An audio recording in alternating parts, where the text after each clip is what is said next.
Glória a Deus. Os meus aceitam a paz do Senhor Jesus. Amém. Motivo de grande alegria poder estar aqui. O Senhor preparou este momento para estarmos reunidos. Literalmente atravessei a Babilônia. Eu estava dando aula no curso teológico lá em Osasco. Eu saí de Osasco, fui direto para cá, mas eu moro ali na região do Brás, apesar de congregar aqui em Itaquera. Trago a saudação dos meus pastores, pastor Tiago, pastora Joyce. Trago a saudação da minha esposa, missionária Fernanda, e dos meus filhos. Louvo a Deus por este momento. Louvo a Deus pela vida do pastor Marco. Deus abençoe sua vida. Quero fazer menção do pastor Aparecido, que nos proporcionou este encontro. E não venho aqui como visitante, eu venho como adorador. Eu amei e me senti em casa. Eu cheguei aqui e vi uma igreja de joelhos buscando o Senhor. E este é o papel da igreja. Amém? Dito isto, convido os irmãos a abrirem as vossas Bíblias. Com a permissão do pastor, eu vou usar o texto, a versão que está ali, para que todos possam acompanhar. Se puder colocar o livro de Esdras, capítulo de número 8, verso de número 21. Aleluias. O texto já foi lido, mas eu faço menção mais uma vez.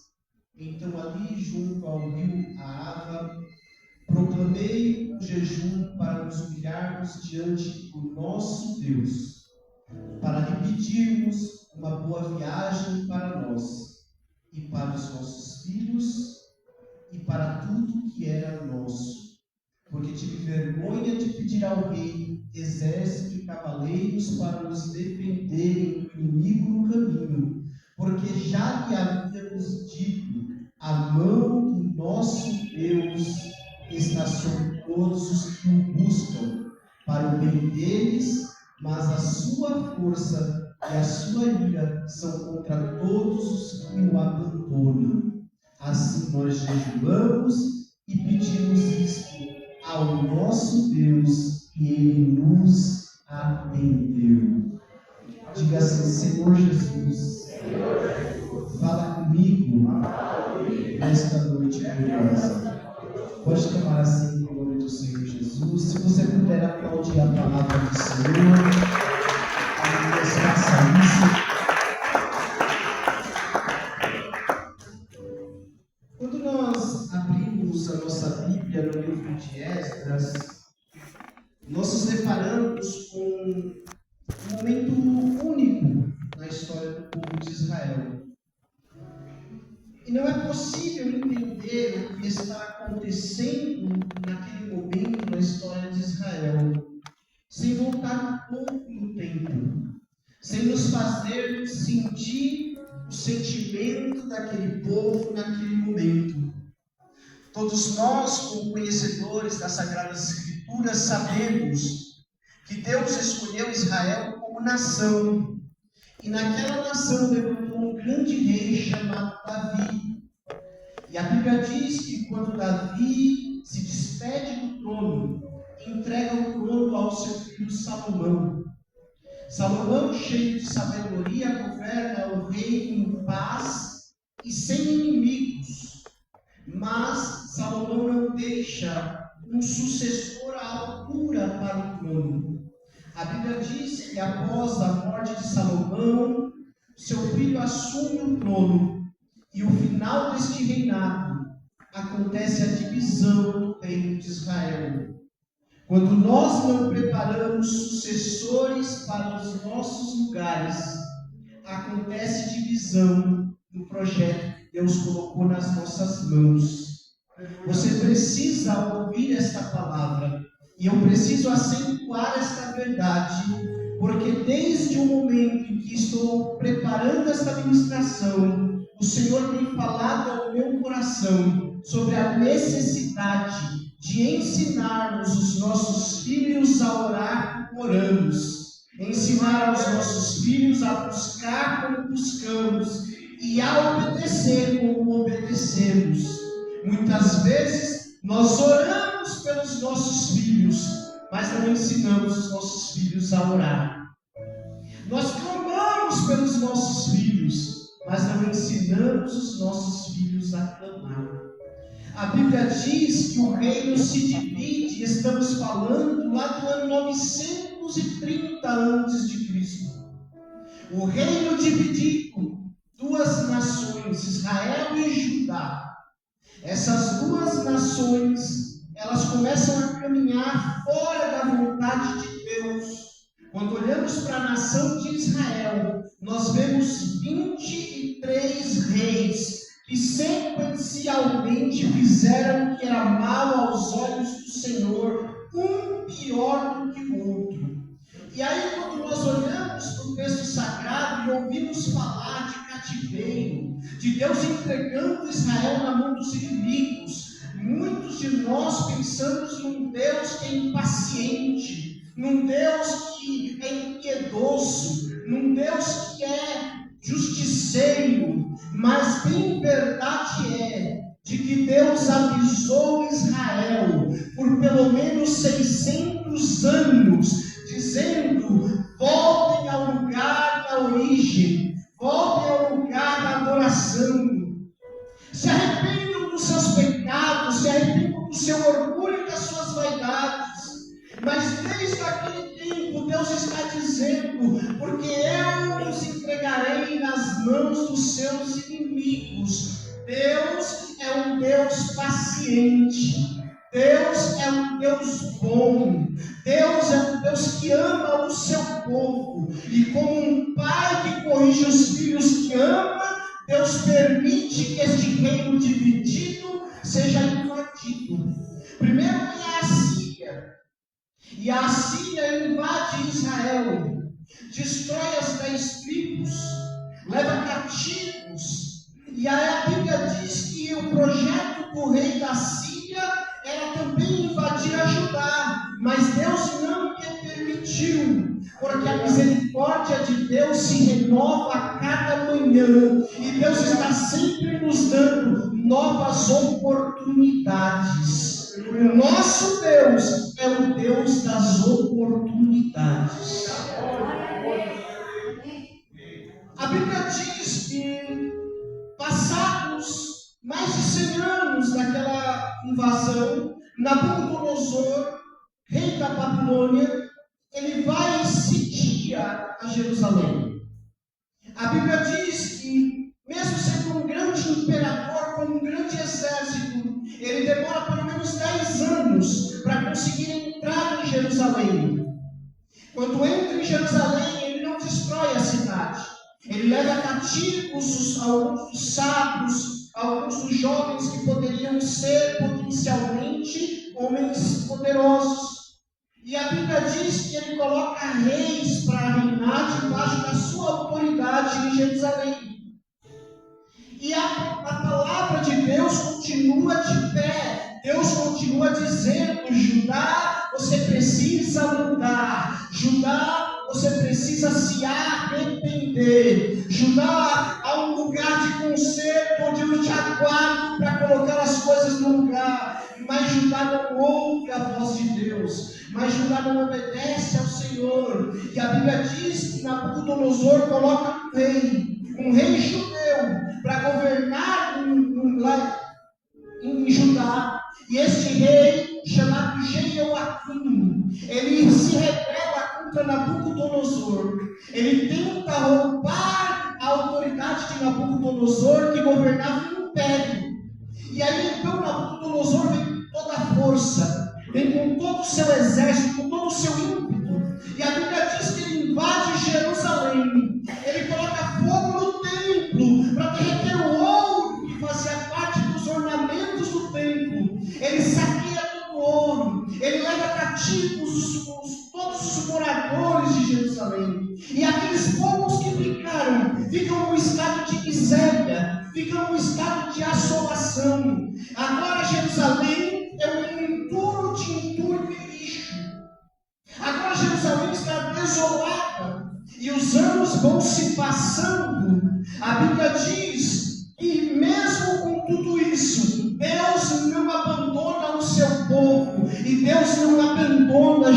Jerusalém. A Bíblia diz que Deus levanta um profeta, um sacerdote, chamado Zorobabel. Zorobabel, lá no ano 600, ele vai até Ciro, que agora está governando, e lhe entrega o rolo do profeta Isaías. Lá no capítulo 44 de Isaías, existe uma promessa de Deus para Jerusalém, que diz o seguinte: Jerusalém, você está desolada, Jerusalém, você está destruída, mas eu, o Senhor, não te abandono, eu, o Senhor, te restaurarei, eu vou levantar você novamente, Jerusalém. E a Bíblia diz que lá no livro do profeta Isaías, mais de 200 anos antes de Ciro, está escrito: porque eu vou usar quem? A Ciro, o meu ungido. Ei, a palavra de Deus, ela se cumpre. A palavra de Deus não volta vazia. Se Deus prometeu algo na sua vida, este algo vai se cumprir. E preste atenção, Ciro não é judeu, Ciro não serve a Deus, Ciro nem é crente, mas Deus chama Ciro do meu ungido, o meu pastor a quem eu vou usar, porque quando Deus quer abençoar, até o diabo tem que obedecer. Vai Ciro dar a liberdade para que parte do povo retorne a Jerusalém. Zorobabel volta com um grupo. Aquele grupo tem uma incumbência: reconstruir o templo. E eles voltam a Jerusalém, mas o cenário que eles encontram é de desolação.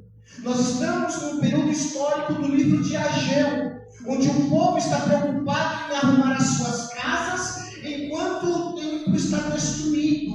Então Deus chama a atenção através do profeta Ageu, dizendo: não é tempo de estarem com as suas casas estucadas, com as suas casas abençoadas e a casa de Deus desolada. Há um recado de Deus claro para nós nesta palavra, e esta palavra colide com o texto sagrado que diz que é necessário buscar primeiramente o reino de Deus e a sua justiça, e as demais coisas. Talvez você veio aqui buscando nesta campanha uma porta de emprego. Sabe como Deus chama isso? Demais coisas. Talvez você veio aqui buscando uma cura. Sabe como Deus chama isso? Demais coisas. Tudo que não é reino, tudo que não é da obra de Deus, Deus chama de demais coisas. Ele não as despreza, Ele não as deixa de lado, mas Ele diz: elas são secundárias. A Bíblia diz que muitas vezes nós buscamos e pedimos e não recebemos. E explica-nos porque nós pedimos mal, porque nós priorizamos o que não é prioridade, porque nós buscamos o que não é para ser buscado, porque tudo isso a Bíblia diz que é consequência daqueles que buscam o reino de Deus.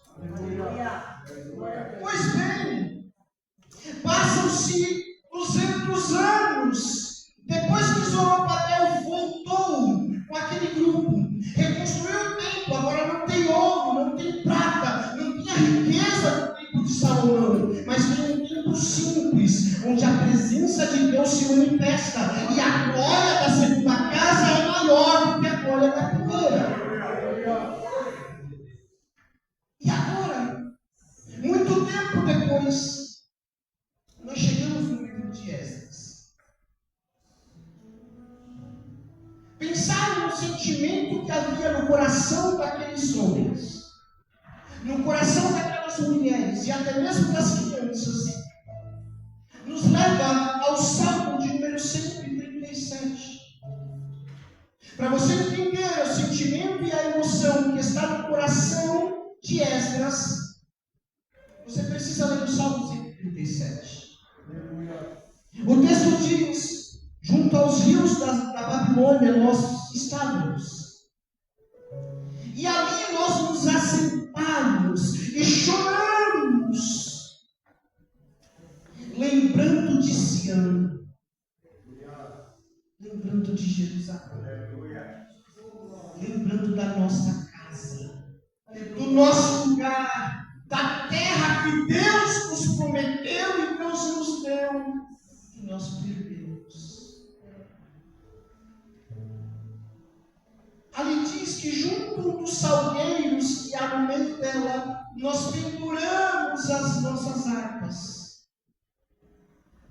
Porque aqueles homens nos pediam: cante um dos louvores de Jerusalém. Aleluia. Cante uma das canções, alegrem-se conosco. E aquele povo dizia: como poderíamos nos alegrar? O sentimento é tão pesado e é tão doído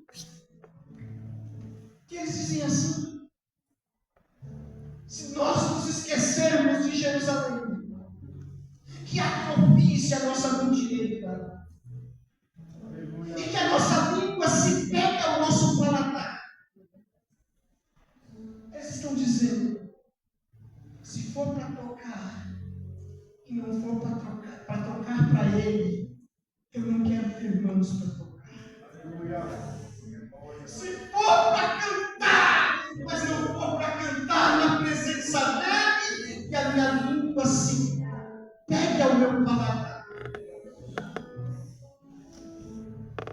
Eles querem voltar para casa. Eles estão com saudade de casa. E a mão de Deus. Eu amo esses textos de Esdras, porque ele fala da mão de Deus. Ele acentua e repete diversas vezes a boa mão de Deus. Glória a Deus. Aleluia. Eu não sei em que cenário você chegou até aqui. Glória a Deus. Eu não sei qual o sentimento que está no teu coração e não conheço as tuas emoções, mas eu tenho uma palavra de Deus para entregar a você. A boa mão de Deus está neste lugar. A boa mão de Deus está estendida.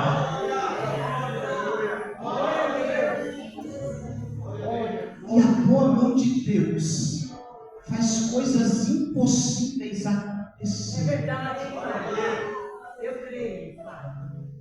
Glória a Deus. A Bíblia diz que Esdras vai falar com o rei vê tristeza de Esdras.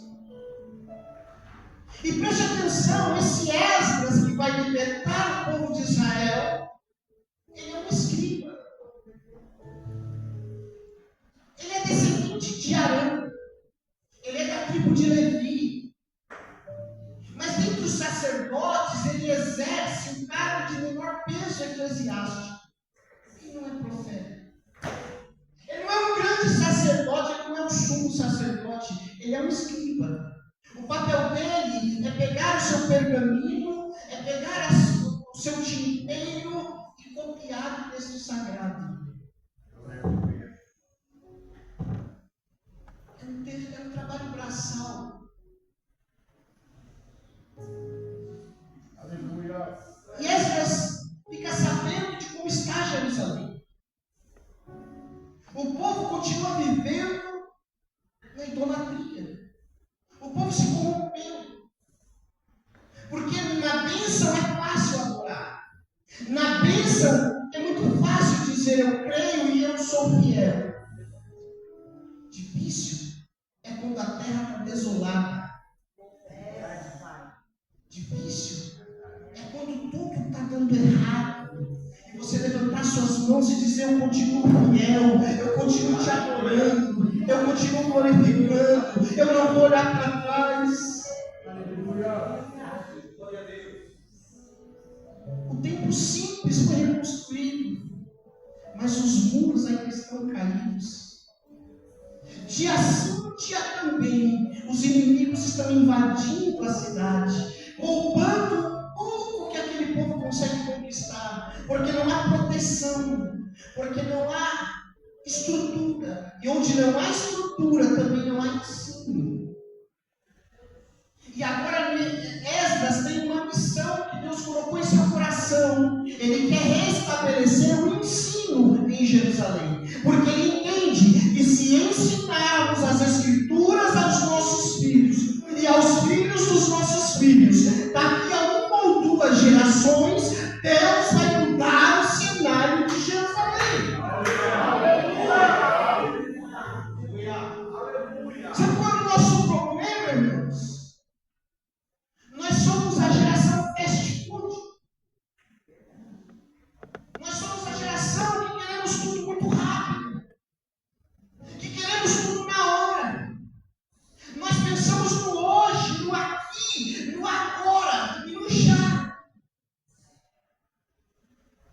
Nós somos a geração que oramos hoje para receber hoje.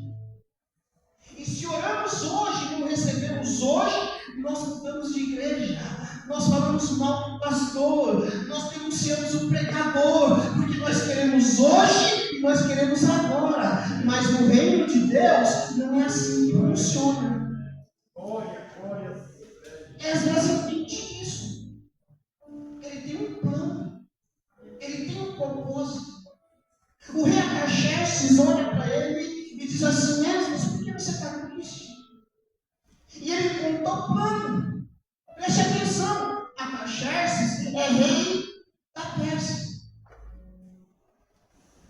Ele não é judeu.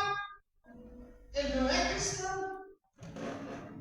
Mas ele ouve aquela palavra e ele diz: Esdras, quer ir embora para Jerusalém?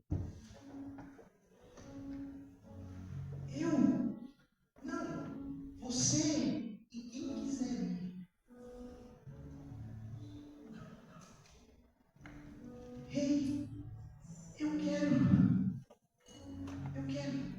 Você já recebeu uma promessa de Deus? Você já ouviu a voz de Deus através de um profeta, de um louvor ou de uma palavra, dizendo para você: eu vou fazer, eu vou te dar, eu vou te levar, eu vou te realizar? É muito bom. E a resposta é sempre a mesma: eu quero, é lógico. E o rei pergunta: o que você precisa? Ele diz: eu preciso de ouro, eu preciso de prata, eu preciso de cavalos ou camelos, eu preciso de muita coisa, porque a nossa Jerusalém está destruída e eu quero reconstruí-la. E acontece algo absurdo. O rei diz: eu te darei. Eu vou te dar tudo o que você precisa, mas eu quero saber de uma coisa: como é que você vai chegar em Jerusalém? E a resposta de Esdras: o nosso Deus é poderoso e a sua mão nos levará em segurança até lá. Aleluia. Então vai, Esdras. Esdras passa a meditar no meio do povo, dizendo: quem quer voltar para Jerusalém? E quando a resposta vem, ele se assusta com a grande multidão. Muita gente, eu quero Deus. Eu acredito na promessa. Eu acredito no futuro.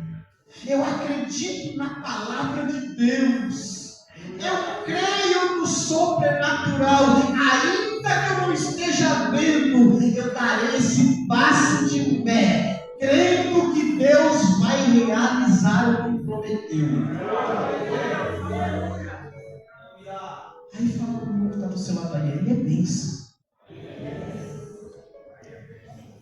E Esdras olha para aquela multidão cheia de idosos, mulheres, crianças, animais carregados de ouro, de prata em número incontável. E ele teme, porque nós temos medo. E o medo é natural. O medo vem. Ter medo não te faz menos crente. Ter medo não te faz menos homem ou menos mulher de Deus. O medo faz parte da nossa natureza. Ele diz: daqui até Jerusalém. Irmãos, nós estamos falando de uma viagem a pé, do Iraque até Israel. E quem conhece a história de Israel, eu sou professor de história de Israel. Quem conhece a história de Israel sabe que entre o Iraque Jerusalém, havia uma centena ou algumas centenas de povoados que eram extremamente hostis, inimigos do povo de Judá. Além disso, havia os salteadores que ficavam no caminho, em cima dos montes. Eu sei que você conhece esse texto, quando o salmista escreve: eleva os meus olhos para o monte. De onde me virá o socorro? O salmista não está elevando os olhos para o monte procurando Deus. Ele não está olhando para o monte dizendo: dali vai vir o meu socorro. Não, ele está olhando para os montes e ficando apavorado, porque nos montes estão os salteadores, porque nos montes estão a espreita, olhando de longe e esperando para saquear aqueles que vão passar pelo caminho. O monte é o lugar onde o inimigo está acampado. E o salmista diz: eu elevo os meus olhos para o monte, e eu só tenho que me fazer uma pergunta: de onde que vai vir o socorro? Porque eu estou com medo. E a resposta vem: o meu socorro vem do Senhor, vem do Deus que fez os céus e a terra. Irmão, o rei deu ouro, o rei deu a prata, o rei deu o transporte. Por que não daria também a escolta, a segurança? Mas a Bíblia diz que esta se sentia envergonhada. O termo ali, o termo hebraico usado ali, ele está mais próximo de constranger. Por quê? Ele mesmo diz: porque eu havia dito ao rei que o nosso Deus é poderoso para cuidar de nós. Eu disse ao rei que aqueles que estão debaixo da tua mão de Deus estão guardados. Aleluia. E com que cara eu vou chegar agora no rei e dizer para ele: preciso de ajuda, eu preciso de suporte? Se eu disser a ele que Deus iria se responsabilizar. Preste atenção. Se a tua fé não te colocou nessa encruzilhada ainda, você ainda não viveu pela fé. Se a tua fé não te constrangeu em uma situação a crer, você ainda não viveu pela fé. Deus permitiu uma situação constrangedora para Esdras. Agora Esdras, pastor, ele está preocupado, ele está temeroso. Eu imagino que Esdras não dormiu naquela noite e ficou pensando: será que Deus vai ficar bravo se eu for lá no rei e pedir para ele uma escolta, um exército? Será que não tem problema? Me faz lembrar daquele moço. Jesus está descendo do monte, e ao pé do monte estão os discípulos tentando expulsar o demônio, o espírito maligno de um jovem. Mas os discípulos não puderam. Quando Jesus chega até aquele moço chega até Jesus, Jesus lhe faz uma pergunta. O moço disse: não, cura meu filho. E Jesus diz: eu curo, se tu creres. A resposta dele identifica muito quem nós somos. Porque ele diz: Senhor, eu creio, mas ajuda a minha incredulidade. Eu sei, irmão, que tem dias, tem cultos que a gente sai daqui, irmão, pronto para ressuscitar Lázaro de uma semana, não é de 4 dias. Tem culto que a gente sai daqui, machuca.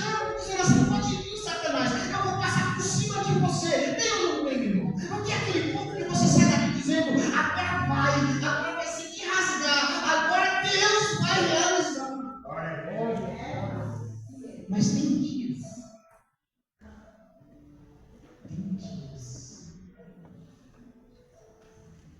dias que a nossa fé balança. Tem dias que nós somos igual Pedro. Senhor, se é o Senhor mesmo, deixa eu ir aí. Corajoso, sai do lugar mais seguro que havia dentro do barco. E vai para o lugar mais arriscado, no lugar da fé. E ele vai firme e forte, até o vento bater, porque o vento bate. Até a água balançar, porque o mar balança. E ele começa a afundar. E ele diz: Senhor, me socorre. E eu fico imaginando a cara dos discípulos quando Jesus estende a mão e pega Pedro. E agora Pedro está voltando para o barco, todo encharcado. Alguém está dizendo assim: você viu? Afundou. Para que isso? Era melhor ter ficado aqui. Sempre vai ter alguém que vai dizer: para que isso? Meu Deus. Fica no natural. Deixa acontecer. Se Deus quiser fazer em paz, para que campanha? Para que buscar? Deus sabe das minhas necessidades. E alguém sempre vai dizer: Pedro, afundou, né?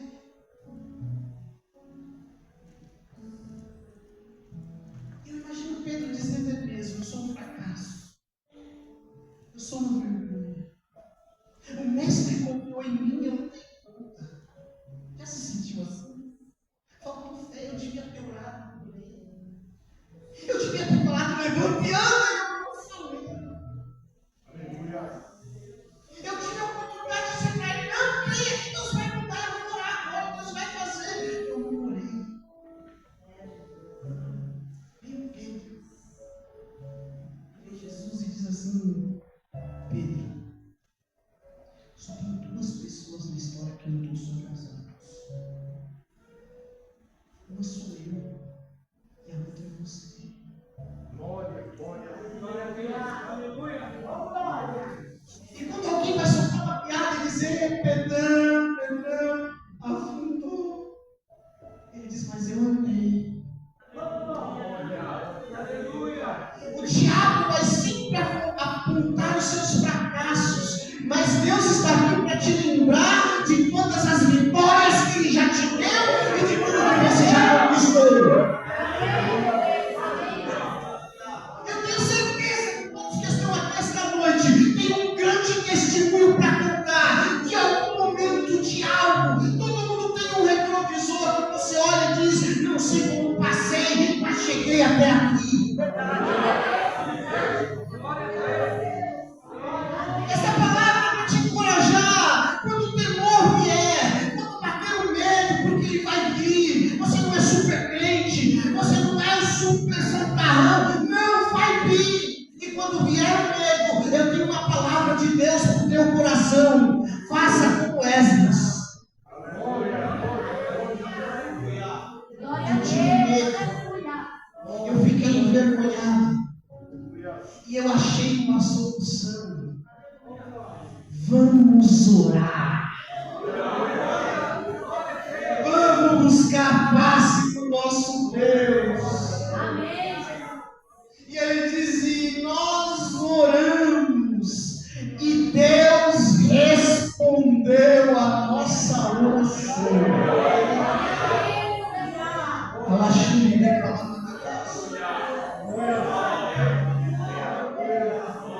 Aleluia.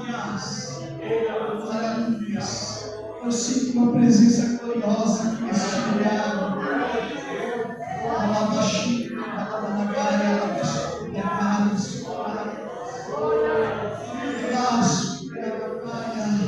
Pelo que Esdras orou?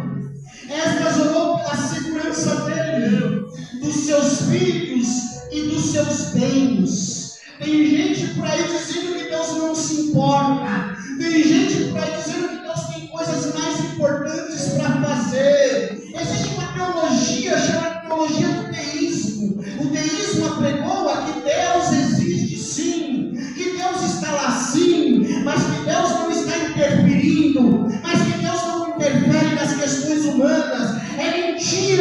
Satanás. Deus está proposto a mudar histórias. Deus está preocupado com a tua casa, com os teus filhos, com os teus bens. E Ele está dizendo: clama a mim e eu cuido de você. Eu cuido da tua casa. Eu cuido dos teus bens. Eu cuido dos teus filhos.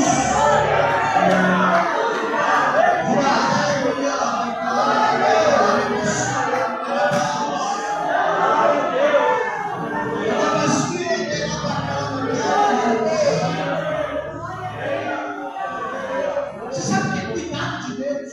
Mesmo, Pai. Eu recebi um convite para pregar nos Estados Unidos. Eu fiquei durante 8 anos como missionário na América Latina.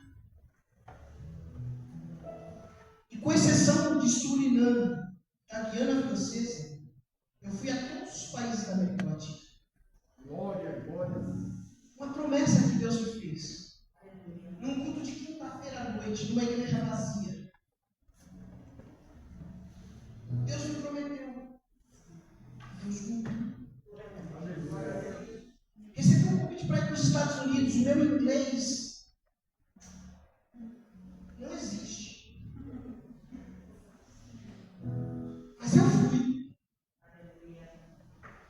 Quando eu desci no aeroporto, aquele negócio enorme.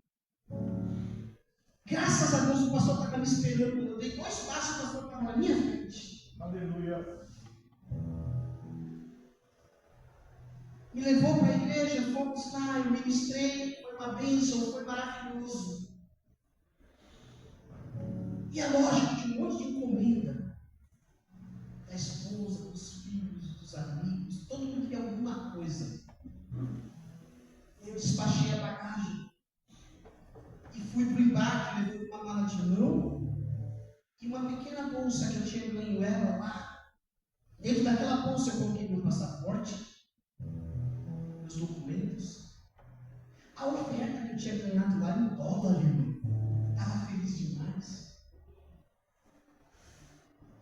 E me perdi dentro do aeroporto. Aquele monte de esteira, pega esteira, vai esteira. O meu lugar de embarque era no último lá do fundo do aeroporto. Eu demorei 40 minutos para chegar lá. E quando eu cheguei lá, eu escutei um alto-falante sem entender nada. Eu só escutei, eu entendi só São Paulo. Falei, é o meu voo. E corri para não perder o voo. E quando eu cheguei na entrada do guichê para embarcar, eu procurei a bolsinha para pegar um documento, a passagem, o bilhete, o passaporte. E ela não estava lá. Você já assistiu aquele filme do Tom Hanks, que ele fica preso no aeroporto, que ele mora no aeroporto? E a primeira imagem que me veio na cabeça, vou morar aqui agora. Eu não sei falar inglês. Sem o passaporte, eu não posso voltar, não posso sair do aeroporto, não lugar nenhum. Também não posso embarcar porque eu perdi o bilhete e não tenho passaporte. Procurei alguém que falasse português. Na hora que o réu não funcionou, irmão. Eu pedi ajuda, ninguém entendia, eu não entendia, ninguém não sabia o que fazer. O alto-falante anunciando, a luz piscando, o embarque vai encerrar. E eu desesperado, cadê o que eu vou fazer, meu Deus? Só me restou uma alternativa, irmão. Aleluia. Eu ajoelhei. Falei, Deus, me ajuda. Eu estou perdido aqui, eu não sei o que fazer. Enquanto eu estava orando, quando eu parei para respirar, eu escutei um alto-falante. Não sei, Rafael. Falei, sou eu. Eu me chamei. E aí eu pensei assim, ok, esse alto-falante soa no aeroporto inteiro. Aonde que veio isso? Para que lado que veio? E quando eu levantei os meus olhos, tinha um bichezinho, do tamanho dessa caixa. Uma mocinha lá, com a minha bolsinha na mão, meu passaporte, falando no microfone.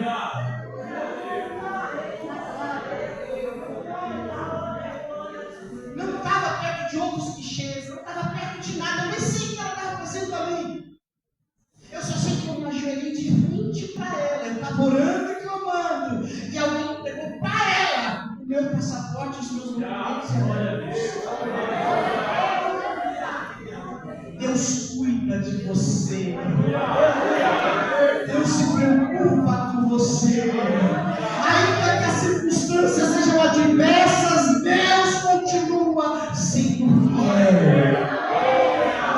Não duvide do cuidado de Deus. Não se afaste da mão de Deus, porque a boa mão de Deus está estendida para nós.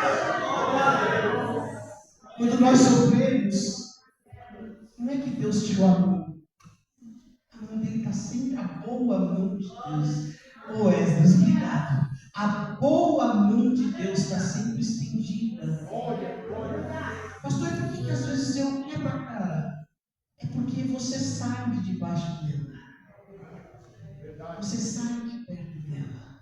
Mas a mão de Deus está lá, cuidando de nós. Você quer essa palavra? Eu quero louvar Deus por essa oportunidade.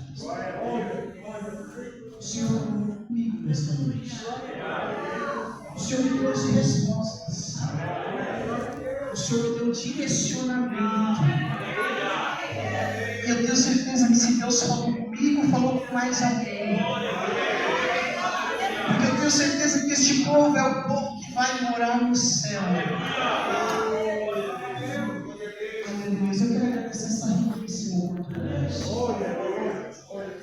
Quero dizer a você, olhe para o pastor Rafael.